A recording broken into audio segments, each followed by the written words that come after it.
বন্ধুরা নমস্কার। অমৃত বচন। গৃহস্থাশ্রমে কি ভগবান লাভ হয়? মহাশয়, গৃহস্থাশ্রমে কি ভগবান লাভ হয়? শ্রী রামকৃষ্ণ। কেন হবে না? পাঁকাল মাছের মতো থাকো, সে পাঁকে থাকে কিন্তু গায়ে পাঁক নাই।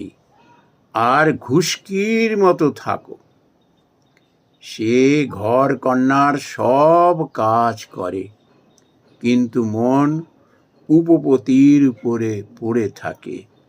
ঈশ্বরের উপর মন ফেলে রেখে সংসারের কাজ সব করো, কিন্তু বড় কঠিন। আমি ব্রহ্মজ্ঞানীদের বলেছিলুম, যে ঘরে আচার তেঁতুল আর জলের জ্বালা, সেই ঘরেই বিকারের রোগী। কেমন করে রোগ সারবে? আচার তেঁতুল মনে করলে মুখে জল সরে। পুরুষের পক্ষে স্ত্রীলোক আচার তেঁতুলের মতো, আর বিষয় তৃষ্ণা সর্বদাই লেগে আছে, ওইটি জলের জ্বালা। এ তৃষ্ণার শেষ নাই। বিকারের রোগী বলে, এক জ্বালা জল খাবো। বড় কঠিন। সংসারে নানা গোল। এদিকে যাবি কোস্তা ফেলে মারবো, ওদিকে যাবি ঝাঁটা ফেলে মারবো, এদিকে যাবি জুতো ফেলে মারবো। আর নির্জন না হলে ভগবান চিন্তা হয় না।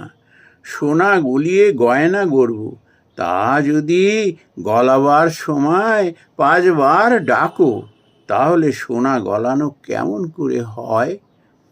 চাল কাঁড়ছো, একলা বসে কাঁড়তে হয়।